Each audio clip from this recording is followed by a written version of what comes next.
याच्यानंतर उत्तर नाही त्याला. महाराजांबद्दल एवढी उत्तरं मिळाली, महाराजांचं नाव नसतं घेतलं तुला एवढी उत्तरं नसती मिळाली.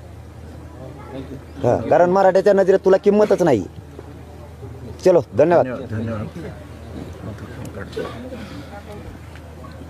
मुख्यमंत्री शिंदे साहेब आणि फडणवीस साहेब आणि अजितदादा हे दोन्ही उपमुख्यमंत्री हे जबाबदार असणार आहेत. नसता मग आमच्या सगळ्या सोयऱ्यांची अंमलबजावणी करावी हे झाले. आणि 1 तारखेला त्याच दिवशी महाराष्ट्र राज्यातील सगळ्या पक्षांचे आमदार, माजी आमदार, मंत्री, माजी मंत्री, खासदार, माजी खासदार यांनी सगळ्यांनी अंतर्वालीत बैठकीला यावं. विशेष करून मराठा समाजाच्या प्रत्येकानं आमदार मंत्र्यांनी यावं आणि जर इच्छा असेल मराठा समाजाच्या बाजूने उभा राहण्याची, ओबीसी बांधवांचे सुद्धा, बाकीच्या जाती इतर धर्मांचे सुद्धा आमदार मंत्री महोदय येऊ शकते. काही अडचण नाही आहे त्यांना येण्यासाठी. ही 4था मुद्दा झालेला आहे. राजकीय नेत्यांनी आमच्या कोणत्याही मराठा समाजाच्या मुलाला त्रास द्यायचा नाही. आंदोलकाला निष्पाप आंदोलकांना गुंतवायचा प्रयत्न करायचा नाही. कोणाला दादागिरीसुद्धा राजकीय पक्षाच्या नेत्यानं कार्यकर्त्यानं करायची नाही. केली तर नाविलाजानं मग आम्हाला सुद्धा जसं उत्तर द्यावं लागणार. जर एखाद्या मुलाला निष्पाप मुलाला विनाकारण पोलिसाकडून त्रास झाला, कोणी दुसऱ्यानंच काही केलं, आम्ही शांततेत आंदोलन करतो, त्याला त्रास दिला तर गावागावातले मराठीसुद्धा पोलीस स्टेशनला जाऊन त्या निष्पाप मुलाच्या बाजूने उभा राहून सरकारमुळं पोलीस बांधव जाणून बुजून अन्याय करते हे जाबसुद्धा विचारला जाणार आहे. त्यानंतर 3 तारखेला म्हणजे 3 मार्चला महाराष्ट्रात प्रत्येक जिल्ह्याच्या वतीनं एक मोठं माननीय कलेक्टर साहेबांच्या कलेक्टर ऑफिससमोर त्यांना निवेदन देण्यासाठी मोठा रस्ता रोको करून निवेदन दिलं जाणार आहे. पण पूर्ण जिल्ह्यातल्या मराठा समाजाच्या वतीनं हा रस्ता रोको केला जाणार आहे. पूर्ण मराठा समाजाच्या वतीनं संपूर्ण गावं जिल्ह्यातले एकाच ठिकाणी एकाच वेळी राज्यभर जमणार आहेत. आपण आपल्या जिल्ह्यात एकाच वेळी एकाच ठिकाणी निवेदन देण्यासाठी निवेदन असणारे सगळ्या सोयऱ्याची जी अधिसूचना सरकारने काढली याची अंमलबजावणी करण्यात यावी ही मागणी असणारे. तात्काळ लगेच दुसरी मागणार असणारे अंतर्वाली राज्यातले सगळे गुन्हे सरसकट विनाट मागे घेण्यात यावेत ही एक मागणी असणार आहे. हे निवेदन दिलं जाणार आहे दर दिवस आणि तेच आंदोलन असणार आहे. हैदराबादचं गॅजेट तात्काळ घेण्यात यावं. 1881ची जनगणना घेण्यात यावी. 1901ची जनगणनेचे पुरावे घेण्यात यावे. बॉम्बे गव्हर्नमेंटचे गॅजेट, सातारा संस्थांचे गॅजेट आणि हैदराबादच्या ज्या 25 खोल्या पुराव्याच्या सापडल्या होत्या त्याबाबतची भूमिका आणि ही मागण्यासारखी घेण्यात यावं म्हणून तात्काळ. न्यायमूर्ती शिंदे साहेबाच्या समितीला 1 वर्षाची मुदतवाढ देण्यात यावी. मराठवाड्यात नोंदी सापडाव्यात याबाबतही ही मागणी असणार. निवेदन देताना आंदोलन यासाठी असणार दर दिवसचं पण आणि 3 मार्चचं पण. 50% आत म्हणजे जे 10% आरक्षण दिलं ते जर मराठा समाज मागास सिद्ध झाला तर मग वेगळा प्रवर्ग करायची गरज आहे. मागास सिद्ध झाला तर मागास सिद्ध झालेला समाज हा 50%च्या आत घ्यायला पाहिजे. वेगळा प्रवर्ग करण्याची गरज आहे. ही पण मागणी त्यात असणार आहे की आज आणि उद्या या 2 दिवसात किमान सरकारने काय हरकती काय ते बघून या 2 दिवसात सगळ्या सोयऱ्याची अंमलबजावणी त्या अधिसूचनेची करावी याबाबतही मागणी केलेली. कारण 24 फेब्रुवारीपासून जे आंदोलन सुरू होतं आहे आपलं, जे आंदोलन हे शांततेत राज्यभर असणार. प्रत्येक जण मात्र आपण आपल्या गावात रस्ता रोको करणार आहे. आपण आपले गावं सांभाळायचे, आपण आपल्या गावातच आपली शक्ती दाखवायची. एकजुटीची शक्ती मात्र फक्त 3 मार्चला दाखवायची आणि 1 मार्चला महाराष्ट्रभरातले जे काय असतील 2, 5, 25, 20, 1500 जे काय असतील ते आमचे वयोवृद्ध बाबा, म्हातारे माणसं, माता मावलेसुद्धा उपोषणाला बसण्याचं ठरलेलं आहे. आता किती येत आहे त्याचा आज आकडा नाही सांगतात. अशा ह्या मागण्या असणार आहे.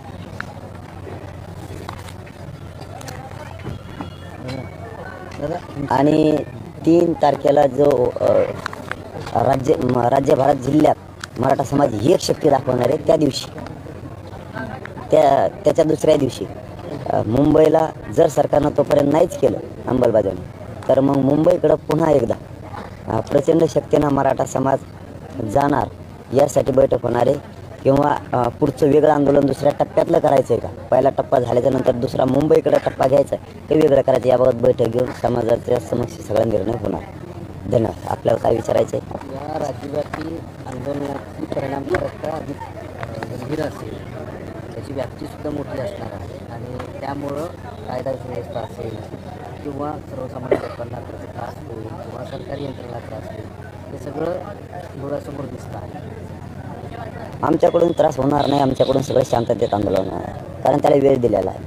तेवढ्या 2-3 घंट्याच्या वेळेतच आम्ही ते रस्ता रोको करून ह्या मागणीचे निवेदन प्रत्येक गावातून समस्त गावकऱ्याच्या वतीने हे निवेदन दर दिवस दिलं जाणार.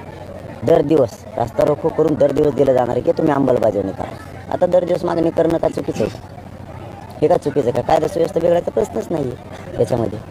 ह्या राज्यव्यापी आंदोलनातून देश मिळेल असा मला विश्वास वाटतो. आमच्या आंदोलन आमचा विश्वास आहे. सरकारनं किती दिवस मराठ्यांना वेठीस धरायचं आणि मराठ्यांना वेड्यात काढायचे त्यांनी ठरवायचं. पण हे आंदोलन थांबत नाही. हे कायमस्वरूपी आंदोलन आहे. दर दिवस रस्ता रोको होणार आणि दर दिवस सरकारला निवेदन प्रत्येक गावातून दिलं जाणार आणि तितक्याच ताकदीने दिलं जाणार आहे. कारण ते 3 घंटे प्रत्येक मराठा हा काम बुडून स्वतःचं त्या आंदोलनात उभा राहणार आहे. त्याच्यानंतर आपण आपल्या कामाकडे सगळे जाणार. निवडणूक आयोगाला तुम्ही आवाहन केलं, पण ही केवळ राज्याची निवडणूक नाही तर ही देशाची लोकसभा निवडणूक आहे आणि ते ऐकतील असं नाही. त्या सगळ्या आचारसंहितेमध्ये आता आम्ही तर आदर्श आचारसंहितेचं आदर करणार आहे. म्हणूनच आम्ही अगोदरच सांगितलं की आमचा ज्वलंत प्रश्न आहे आणि निवडणुकासुद्धा लोकांचे प्रश्न सोडवण्यासाठीच आहेत, लोकांना न्याय देण्यासाठीच आहेत. तर मग पुढे टाकला आम्हाला न्याय द्या हे आमचं म्हणणं आहे. तुम्ही जरा पुढे टाकला. दुसरा असा विषय, आता आपली मीटिंग चालू होती त्यावेळेस बारस्कर महाराज एक प्रेस घेत होते आणि ते पत्रकार परिषदेमध्ये असं वाटते तुमच्यावर आरोप केले, तुम्ही ते गंभीर टीका केली की कोणी बारस्कर महाराज आहेत, अजय बारस्कर. त्यांनी टीका केली की तुम्ही संत तुकाराम महाराजांबद्दल संत पंत असं बोलले आणि माझ्या हाताने त्यांनी पाणी पिणं टाळलं. त्यांना वाटलं मी पाणी पाजलं तुम्हाला तर तुम्ही मोठे होता, ते मोठे होते आणि तुमचे 100 अपराध भरले, असं गंभीर आरोप केला.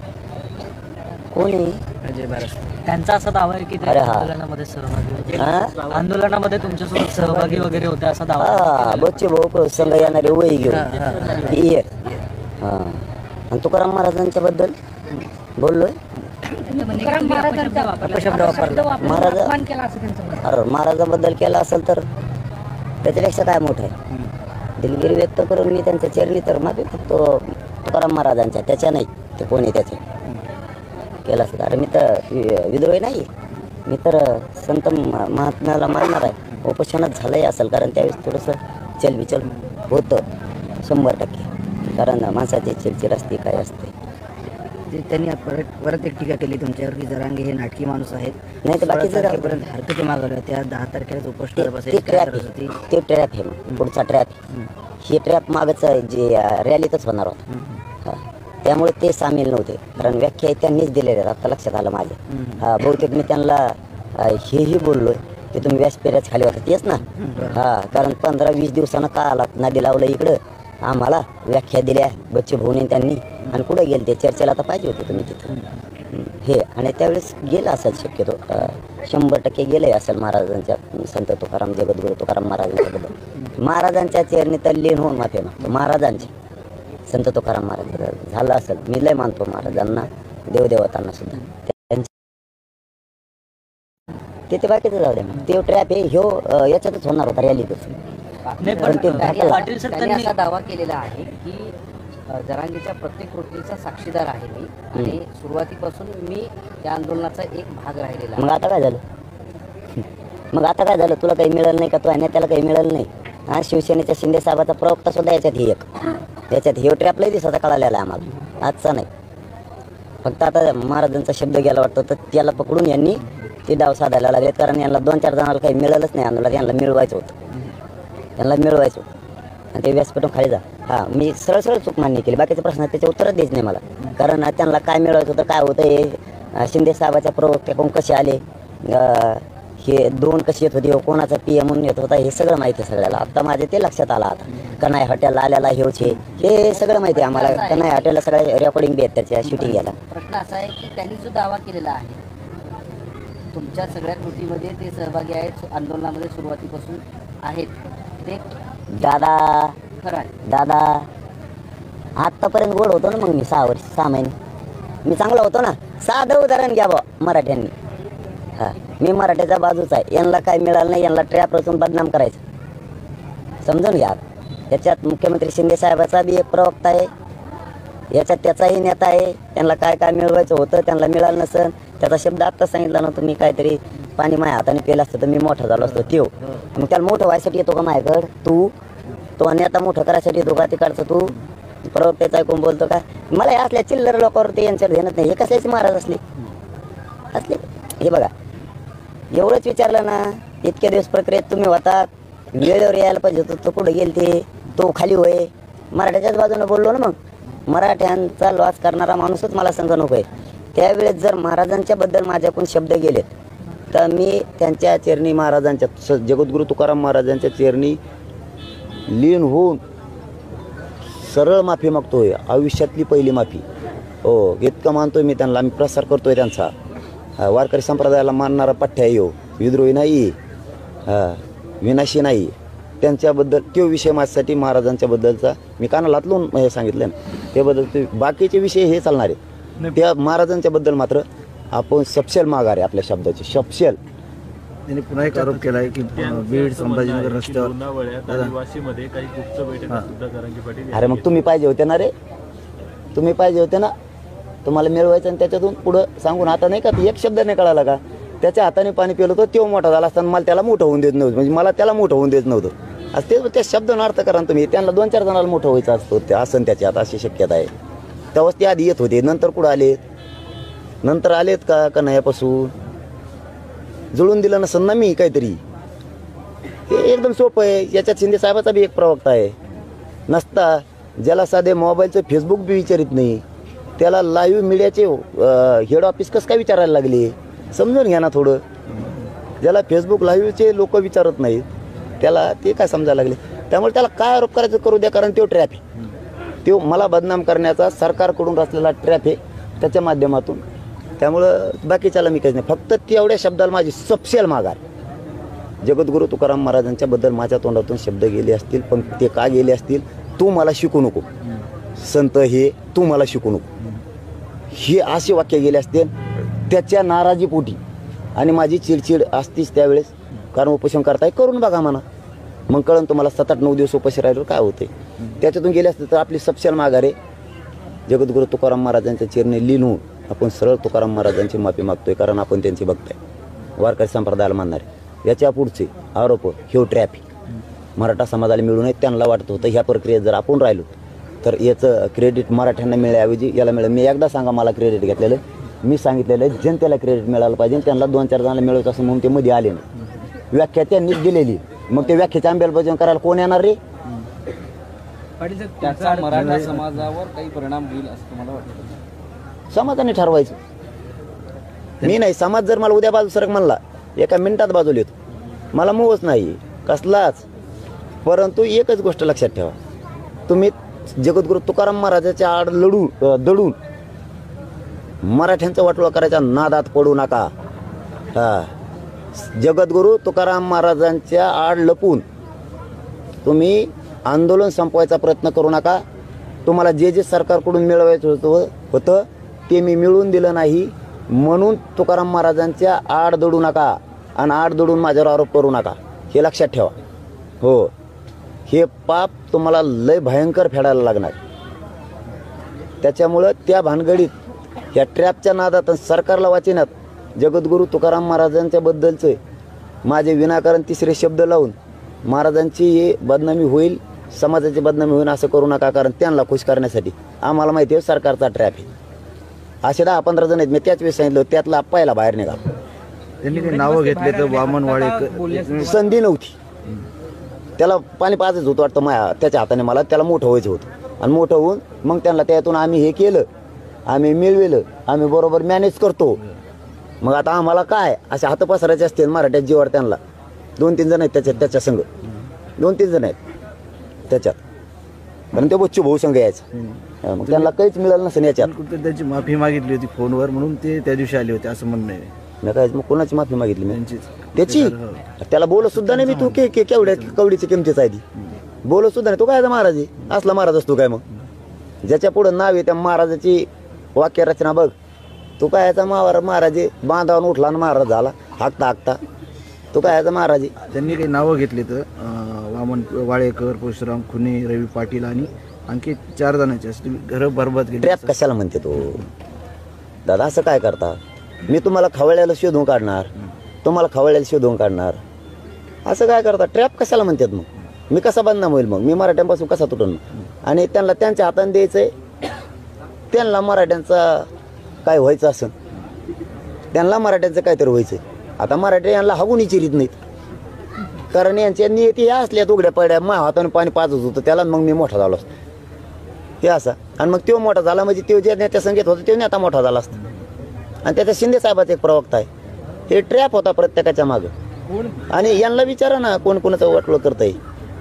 तू काय नाव घेतो, तू काय सापडितो? जरांगे साहेब, तुम्ही कोण प्रवक्ते आहेत, कोण लोक आहेत तिथे नाव? मला हे जवळ आले, हे ते माझ्यावर झालेला आरोप महत्वाचे नाहीत माझ्यासाठी. हे होणारच होते, फक्त हे रॅलीच्या अगोदर 2-4 दिवस होणार होते. पाटील साहेब, तुमच्यावरचे आरोप झाले ते पार तुमच्या लेखीपर्यंत गेले. त्यांनी असं म्हटलं की जरांगेंची मुलगी म्हणते माझ्या बापाच्या देव पाया पडेल, म्हणजे इतका अहंकार मुलांमध्ये सुद्धा आहे असं ते म्हणतात. तुमच्या मुलांपर्यंत पोहोचले. ट्रॅप मी म्हणलं तुम्हाला हे होणारच आहे. जेव्हा आता घरापर्यंत गेला, ह्यो खरंच महाराज असू शकतो का भोंदू?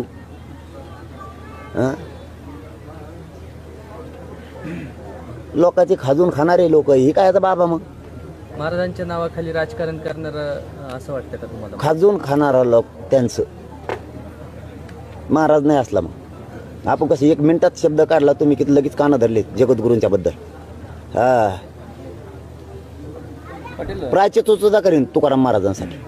त्यांचं असं म्हणणं आहे की मनोज जरांगे 1 दिवसाचं मौन धरून प्राची सुद्धा करीन. हे सगळ्या स्वारींच्या अंमलबजावणी तुकाराम महाराजांसाठी काही पण जगद्गुरु तुकाराम महाराजांसाठी काही पण. फक्त त्यावेळेस मात्र गेला असन हे मोठ्या मनानं मी मान्य करतोय की ती परिस्थिती भयान असते. जे उपोषण होणार आहे त्याचं नेमकं काय इफेक्ट होईल शासनावर असं वाटतं? पाटील, आतापर्यंत तुम्ही भाषणात असं म्हणाले की या सगळ्या आंदोलनाच्या प्रक्रियेत 5.5-6 महिन्यामध्ये अनेक असे ट्रॅपवाले आले गेले, निघून गेले, आणखी काही जणांची नावं गेल्या 2 दिवसापासून वगैरे वगैरे तुम्ही सांगितले. हे सगळं सरकारच्या वतीनं सरकार हे काय सरकार या 5 महिन्यातला 5.5 महिन्यातला सरकार अनुभव काय? सरकार जे गप बसले हे बी गप बसले होते. यांच्या मागं कोण नेते येतं मंत्री हे मला माहीत झालं होतं. हे बी गप बसले होते. पण आता माझ्याकडून त्या दिवशी चिडचिडीत राग त्याच्यावरती नाराजी व्यक्त केली. त्याच्यात ते शब्द निघून गेले. जगद्गुरू तुकाराम महाराजांचे आडून यांनी सुरू केलं. नाही यांच्यातही हिंमत नव्हती, यांच्यात नव्हती. कारण यांना मराठ्यांच्या जीवावर कसं मोठं व्हायचं, मध्यस्थी कशी करायची, म्हणून मी प्रत्येकाला म्हणत होतो तुम्हाला मध्यस्थी करायची नाही, नीट करायची. हां, तुमचा स्वार्थ ठेवून नाही करा. त्यामुळे ते प्रश्नच विचारू नका. जो मूळ होता एक महाराजांबद्दलचा, ते आमच्या जगाचे श्रेष्ठ संत आहे. त्यांच्याबद्दल म्हणून ते ऐकायला तयार आहे. बाकीचा ट्रॅप आहे, त्याला बोंबल म्हणा. बोंबल काळामध्ये सुद्धा आहे. या काळामध्ये कायद्याचं ज्ञान नाही माझ्याकडे काय आला. मला काय ज्ञान नाही ना. तो आणि आता माझ्याकडे काय येड गेला होता. मी नांदेडून यायला तर केच पोत आडे आली, येऊ नको म्हणलं इकडं. दुसऱ्या दिवशी तुम्हाला सभेत यायचं होतं आमच्या, आम्ही येऊ दिलं नाही. बीडच्या पत्रकार सुद्धा याला साक्षीदार आहेत. मला ते काढायचं नाही आहे. मी जर काढलं ना त्यांच्या सुद्धा शूटिंग घेते. नेत्या संग येत होता ना वही बागलात गुतून कुत्र्यासारखा पळत होता ना मागं तू नेत्याच्या मागं. सगळ्या रेकॉर्डिंग आहेत आमच्याजवळ सुद्धा. आम्हाला त्या भानगडीत नाही पडायचं. हे मराठ्यांना आता मिळायला लागले.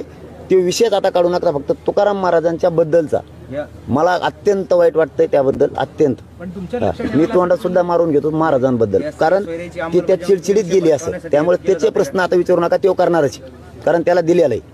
त्याला आता तो ठेका दिलेला आहे. उत्तर देण्यासाठी बघा मग असे जर प्रवचनकार असले तर जनता कशी सुधरेल. त्याला माझ्या हाताने पाणी प्यायचं होतं आणि त्याला बाबा व्हायचं होतं आणि कोणाला आणखीन 1 जणाला मंत्री करायचं होतं. आणि मग त्या प्रवक्त्याला आणखीन त्याचं ढोंगून देतो ह्यो आणि ह्यो झाला बाबा. हे खाजीतून खातोय. याच्याबद्दल मला आजपासून प्रश्न विचारू नका. याला जितके मीडियावर बसवायचे मला एवढंच कळलं फक्त. आणि तुम्हाला सुद्धा, तुम्ही लय चतुर लोक हो. तुम्हाला एवढं सांगतो, ज्याला फेसबुक बी विचारित नाही त्याला डायरेक्ट तुमच्या हेड ऑफिसने उचललं कसं. याचा अर्थ याच्या पाठीमागे सरकारचं एक मोठा ट्रॅप उभा आहे. एका मिनिटात त्याला लाईव्ह घेतलं. पण मराठा संपवायला निघू नको. जगद्गुरू तुकाराम महाराजांच्या आडून संपवायला निघू नको आणि लेकरांपर्यंत जाऊ नको. तुला सुद्धा लेकर आहेत, लक्षात ठेव. तुला सुद्धा लेकर आहेत, लक्षात ठेव. पाटील साहेब, तुम्हाला असं मुख्य आता म्हणलं ना सरकार, मी सरळ सांगितलं ना. अरे सरकार, मुख्यमंत्री सुद्धा एक प्रवक्ता आहे त्याच्यात. पाटील साहेब, तुम्हाला असं वाटतं की पहिल्यापासून अशी कुठली माणसं तुमच्यामध्ये गोवली गेली होती सरकारकडनं की काय चाललं? आणखीन 19, 20, 21 जण आहेत त्यातले. पहिला बाहेर निघाले, सगळे दबले होते. मला माहित झालं ते काय काय करणार आहेत. काय काय तर रॅलीत येणार होते नुसते, आणि बोललो नाही म्हणून नाराज होऊन प्रेस घेणार होती. प्रेसची एक मिनिट प्रेसची तयारी केली ती. मी जर त्यांना रॅलीत नाही बोललो तर बोललो बी असं बोललो बी तरी ते म्हणणार होते बाहेर जाऊन त्यांनी आम्हाला किंमत दिली नाही, बोललो नाहीत आम्ही इतकं केलं, आम्ही इतके दिवस भोगलं, तितके दिवस भोगलं. याच्यातला ह्यो दुसरा ट्रॅप आहे. मध्ये एक झालाय, आता ते कोणाच्याच आठवण येत नाही म्हणून मी बी नाही आठवण येत. एक झालाय फेसबुकवर व्हिडिओ टाकून, झालाय बी. पण त्या दिवसच्या प्रेसला त्याला जाताच नाही आलं. त्या दिवशी सुद्धा अशीच लाईव्ह प्रेस तयार करून ठेवली होती. मग आता काही जणांची रॅलीत मी नाही बोललो म्हणून जायचं आणि सांगायचं आम्ही इतके दिवस काम केलं किंवा बोललाच नाही, आम्हाला इज्जतच नाही दिली, किंमतच नाही दिली, आमचं ऐकतच नाही, त्याचंच ओढितो. खरं आहे ना. मग मी हेकेकोरपा नाही, मी ओढितो समाजाचे. समाजासाठी हेकेकोर आहे मी. यांचं म्हणणं आहे सगळ्याला गुंडळून धरावं, सांभाळून चोंबळून. तू चोळेव ना, मी नाही. मी हेकेकोर नाही, मी समाजाकडून. खोटं नाही बोलत. नाही ते मुद्दाम सांगणं आता गरजेचं आहे की मी समाजाकडूनच आहे, समाजासाठी हेकेकोर आहे, मी समाजासाठी कट्टर आहे, मी समाजाकडूनच वाढणार, तुमच्या स्वार्थासाठी नाही वाढणार. फक्त जगद्गुरू तुकाराम महाराजांच्या आडून सरकारचा ट्रॅप चालू नको. लक्षात ठेव, सरकारचा ट्रॅप चालू नको. मी तर आता पुरा झुकलोय जगद्गुरू तुकाराम महाराजांच्या समोर. आणि सगळ्या स्वारीची अंमलबजावणी झाल्यानंतर मी लोटांगण घालील. ते काय लहानपण नाही आहे मला, कारण आम्ही शिष्य लोक आहेत त्यांचे, वारकरी संप्रदायाचे. या आंदोलनाच्या काळामध्ये अधिवेशन आहे संकल्पीय, आणि ते 5 दिवसाचं आहे, 26 पासून सुरू होते. तर तुमचं काय म्हणणं आहे की या अधिवेशनामध्ये हा विषय चर्चेला आधी जावा किंवा त्याच्यात पहिल्या दिवशी किती तारखेपासून आहे? 26 फेब्रुवारीपासून नियोजित अर्थसंकल्पीय अधिवेशन आहे. नाही ते नाही आमच्या हातात, ते त्यांच्याच हातात. हे होतं हातात आमच्या. आम्हाला वाटलं होतं गोरगरीब मराठ्यामुळं अधिवेशन घेतलं, याच्यात घेते सगळ्या सोयऱ्यांची अंमलबजावणी करतील. नाही केली. आता त्याच्यात घेते कशावर. त्यामुळे आम्ही सुरू केलं 24 पासून आता लढायला गोरगरीब मराठ्यांनी, गोरगरिबांच्या मराठ्यांसाठी. फक्त सरकारने लक्षात ठेवा, ट्रॅप बंद करा. आणखीन जड जाईल तुम्हाला. ट्रॅप बंद करा. हे चाललेले त्याच्या अगोदर एक टाकलाय, तो मोडला, हे दुसरा टाकलाय, बंद करा. आणखीन 16-17 आहेत तुमचे ट्रॅप, आम्हाला माहिती आहेत. तुम्ही हे बंद करा. आणखीन समाजाचा रोज जास्त सरकारवर घेऊ नका. सरकार यांना मायाजाळात अडकवते गोड बोलून, आणि आमिष दाखवते. आणि त्या आमिषाच्या पोटी तुम्ही बोलतात, पण तुमच्या एक ध्यानात नाही. खूप दिवसानंतर मराठा एक झाला, आणि मराठ्याला मिळालंय. मराठ्याला नुसतं भुलीत नाही मी, मराठ्याला मिळालंय सुद्धा 1.25 कोटीपर्यंत आरक्षण. तुमच्यासारखं नाही. त्यामुळं त्यांचं ऐकून जातीचं वाटोळ करू नको, आणि जातीचं रोस्तुयावर सुद्धा घेऊ नको. याच्यानंतर ते कोण आहे बावळटकर, काय अजय महाराज त्या बावळटकर बाबाला इथून पुढं मी उत्तर सुद्धा देणार नाही. तुला काय बॉम्बलायचं तर बॉम्बल, जे बॉम्बलाय ते बॉम्बल. पाटील, राज्यव्यापी आंदोलनाची धग देशात सगळीकडे जाईल असं तुम्ही बोलताना म्हणाले की देशाची नाचक्की, आपल्या राज्याची नाचक्की पण होईल, कारण खुद्द माणसंसुद्धा अन्नत्याग आंदोलन करतायत नातवांसाठी, उपोषण करतात वगैरे. या आंदोलनाची धग म्हणजे अंतरवलीच्या आंदोलनाची धग राज्यभर गेल्या 5 महिन्यामध्ये पसरली होती. आता या आंदोलनाची धग ही देशभर पसरली असं तुम्हाला म्हणतो? राज्यभर. फक्त लाल किल्ल्याजवळची संसद सुद्धा दखल घेईल असा त्याचा अर्थ. जबरदस्त दखल घेईल. एवढं मोठं आंदोलन ते राहणार आहे. आणि स्वतःच्या नातवाच्या, नातीच्या, लेकीबाळीच्या न्यायासाठी आजोबा आजीसुद्धा उठायला लागलेत. हे सरकारनं समजून घ्यावं, त्यांच्या आईबापाच्या वयात आहे, आणि ते समजून घेऊन हे पुढं काम करावं. आणि सरकारने ट्रॅप बंद करावेत, थांबवायचे सांगावे. नसता याला वेगळं वळण लागू शकतं. याचा अर्थ असा आहे की लाल किल्ल्याच्या जवळ पंतप्रधान सुद्धा या आंदोलनाची दखल घेतील असा तुम्हाला आशावाद आहे? हो, घ्यावाच लागल. सरकारला सांगतील ते सगळ्या स्वारीची अंमलबजावणी करा. एक तर केली 10%ची, कशाला अर्धवट दिलं? पूर्णच द्यायचं तर त्यांच्याच फायद्याचं आहे. म्हणून माता माऊली बसालेत. प्रत्येक शब्दाला सांगतो पुन्हा सरकारने ट्रॅप बंद करा. याच्यापेक्षा आणखीन जड जाईल. हळूहळू एक माणूस पुढं घालताय तुम्ही. म्हणजे तुम्हाला हे आंदोलन जवळ सुरू आहे तर एक माणूस पुरवायचा आहे. पहिला टाकायला गेला तुम्ही फेल गेला, दुसरा टाकायला गेला तो फेल गेला, हे तिसरा आहे. आता मीडियाचं व्यासपीठ उभा करून दिले, आणखीन 16-17 राहिलेत, ही तिसरा आहे. आता लोकसभा निवडणूक काही दिवसांवर येऊन घेतलेली आहे आणि त्याच काळात आंदोलनाची ही धग सुरू होईल. तर त्या लोकसभा निवडणुकीत याचे परिणाम दिसतील का?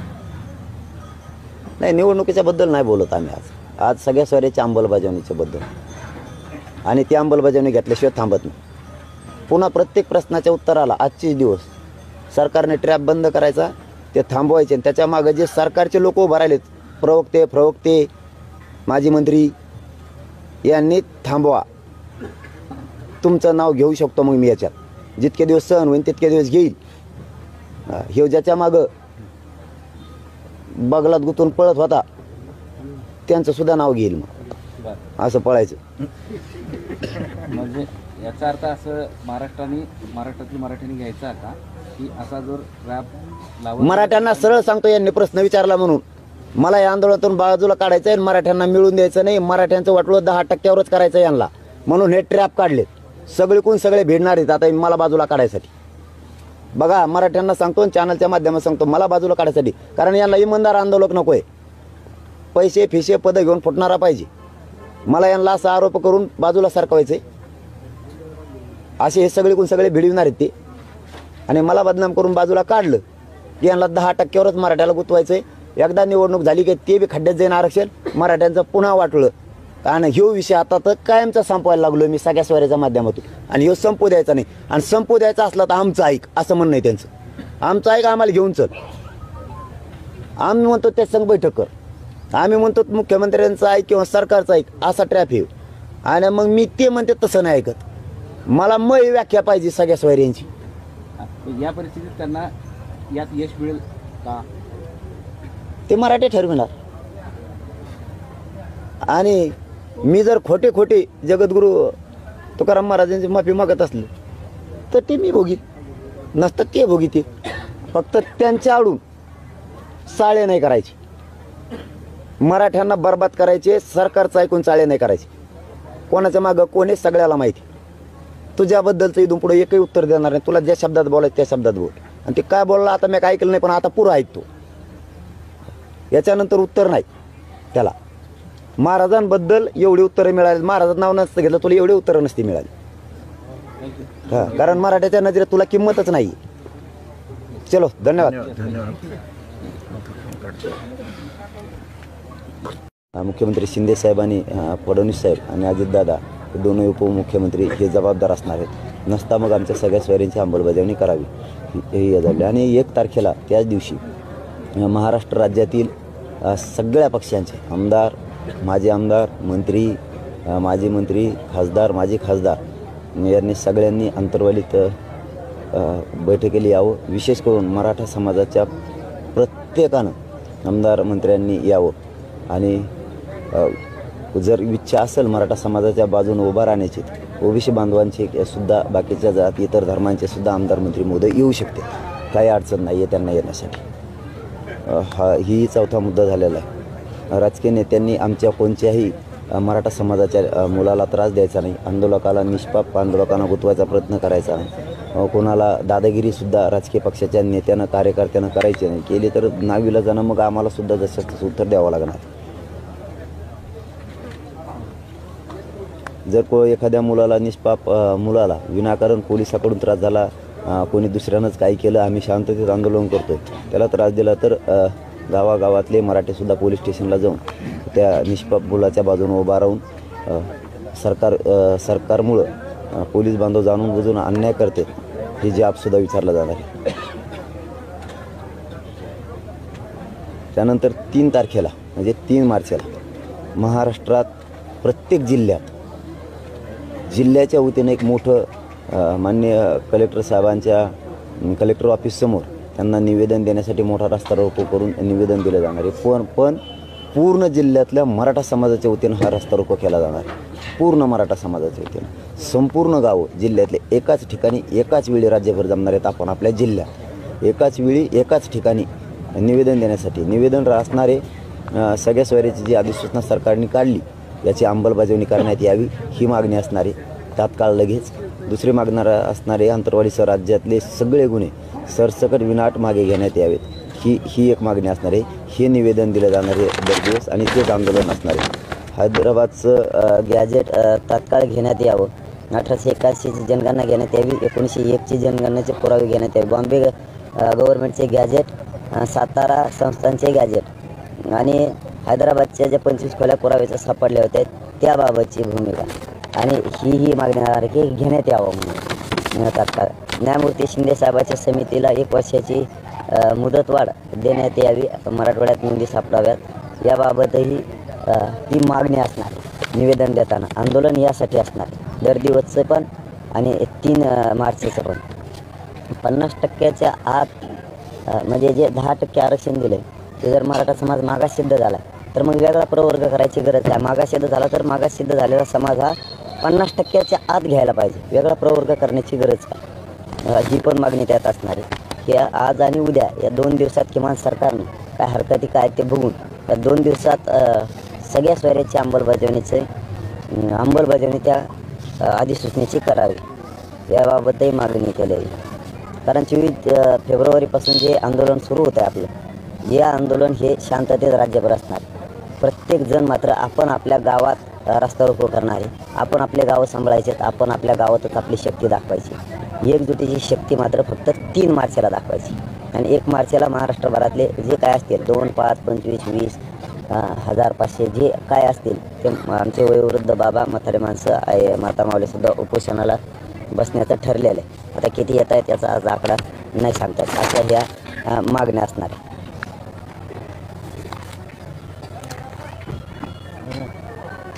आणि 3 तारखेला जो राज्यभरात जिल्ह्यात मराठा समाज एक शक्ती दाखवणार आहे त्या दिवशी त्याच्या दुसऱ्या दिवशी मुंबईला जर सरकारनं तोपर्यंत नाहीच केलं अंमलबजावणी तर मग मुंबईकडं पुन्हा एकदा प्रचंड शक्तीनं मराठा समाज जाणार. यासाठी बैठक होणार आहे किंवा पुढचं वेगळं आंदोलन दुसऱ्या टप्प्यातलं करायचं आहे का, पहिला टप्पा झाल्याच्यानंतर दुसरा मुंबईकडे टप्पा घ्यायचा हे वेगळं करायचं याबाबत बैठक घेऊन समाज